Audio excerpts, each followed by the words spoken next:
बिस्मिल्लाहिर्रहमानिर्रहीम। अस्सलाम वालेकुम। हम सैयद तारिक शहर इलाहाबाद से आप देख रहे हैं यूट्यूब चैनल दृष्टि का प्रोग्राम मेरी आवाज़ सुनो।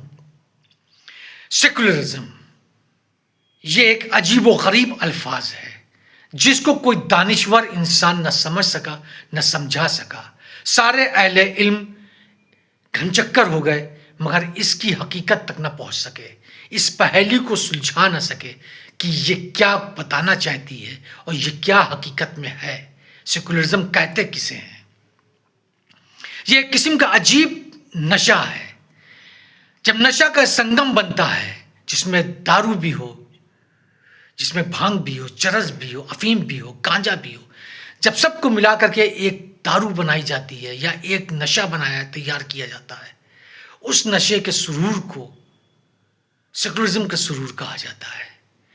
जब इंसान सेकुलर होता है तो अव्वल दर्जे का अय्यार होता है, मक्कार होता है, बेहा होता है, बेगैरत होता है, बहुरूपिया होता है, मौका परस्त होता है, फितना परस्त होता है, तमाम गुनाहों में मुलव्विस होता है। जब ये तमाम सफात उसमें आती हैं तब वो सेकुलर बनता है। आज के ज़माने में अगर आपको किसी को गाली देना है तो आप ये बोल सकते हैं कि इंसान हो तुम या सेकुलर हो।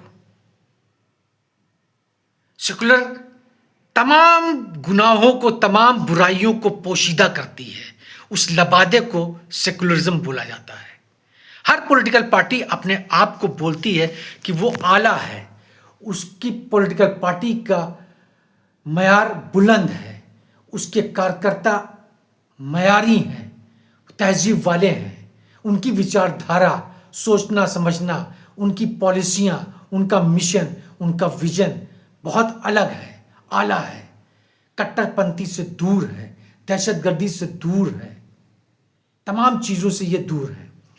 तो ये तमाम पॉलिटिकल पार्टी अपने आप को संघ से दूर रखती हैं क्योंकि ये संघ को एक कट्टरपंथी पॉलिटिकल पार्टी समझती हैं। अगर इसकी तहकीकात की जाए तो जो चीज़ सामने आएगी वो बिल्कुल मुख्तलिफ होगी जो तमाम पॉलिटिकल पार्टीज और तमाम नेता लोग कहते हैं।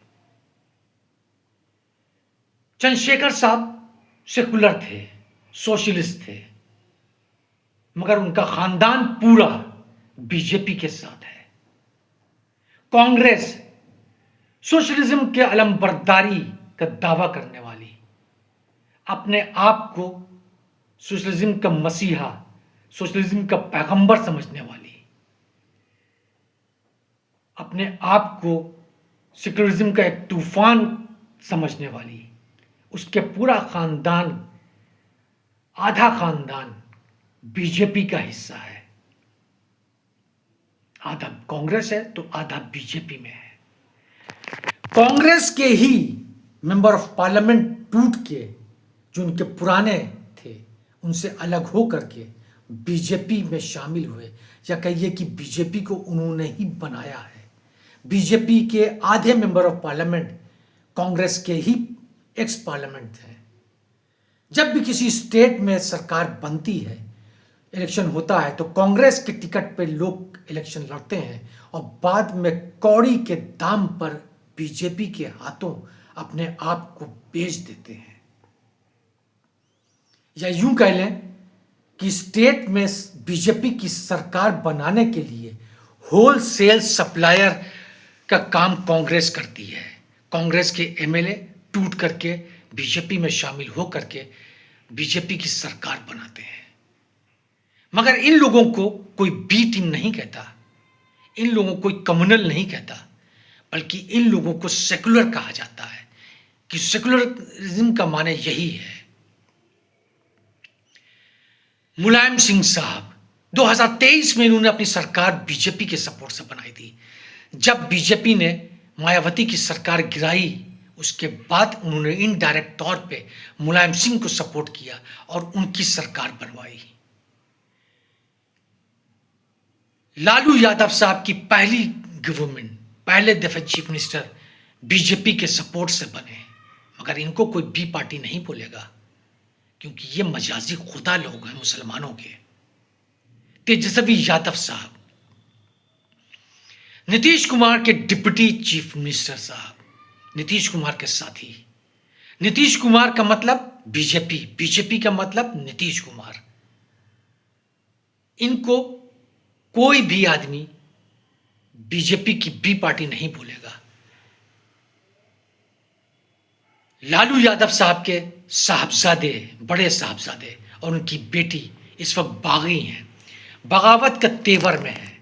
बगावत है या साजिश है बीजेपी को ज्वाइन करने के लिए कि सरकार नहीं बना सके, पावर में नहीं आ सके तो सरकार बनाना है, पावर के साथ रहना है तो टूट के अलग होना है, कुछ ना कुछ बहाना बनाना है और बीजेपी में शामिल होना है। ममता बनर्जी साहिबा, टाइग्रेस ऑफ बंगाल, बीजेपी की सरकार में सेंटर में रेलवे मिनिस्टर और कोल मिनिस्टर रही। इनको कोई भी आदमी बी पार्टी नहीं बोलेगा क्योंकि ये सेकुलरिज्म की हकीकत है। कांग्रेस शिवसेना से अलायंस कर सकती है। शिवसेना वो है जो बाबरी मस्जिद शहीद होने में सबसे ज्यादा कारसेवक शिवसेना के थे, उसके साथ ये अलायंस कर सकती है, इलेक्शन लड़ सकती है, मगर मुसलमान पॉलिटिकल पार्टी को अपना अलायंस नहीं बना सकती, गठबंधन में नहीं जोड़ सकती, क्योंकि सेकुलरिज्म का माने, हकीकी माने जो है वो ये है कि मुसलमानों को पावर से दूर रखने को सेकुलरिज्म बोला जाता है। तमाम सेकुलर पॉलिटिकल पार्टीज ने आज तक कभी आवाज ये नहीं उठाई कि मेंबर ऑफ पार्लियामेंट की सीट को अनरिजर्व किया जाए। सारी पॉलिटिकल कॉन्स्टिट्यूएंसीज, चाहे मेंबर पार्लियामेंट हो, एमएलए हो, एमएलसी हो, या चेयरमैन हो, चाहे मेयर हो, चाहे डिस्ट्रिक्ट का प्रधान हो, शहर का प्रधान हो, गांव का प्रधान हो, डिस्ट्रिक्ट का कॉर्पोरेट हो, सब आज़ाद होना चाहिए। आज़ाद हिंद में आज़ादी के साथ इलेक्शन को लड़ना है, मगर इस पे कभी किसी सेकुलर पार्टी की आवाज़ नहीं आई। विश्वनाथ प्रताप सिंह प्राइम मिनिस्टर बने, बीजेपी के सपोर्ट से बने। इन लोगों को कोई भी आदमी पी पार्टी बीजेपी की नहीं बोलेगा, संघ का नहीं बोलेगा, आरएसएस का नहीं बोलेगा।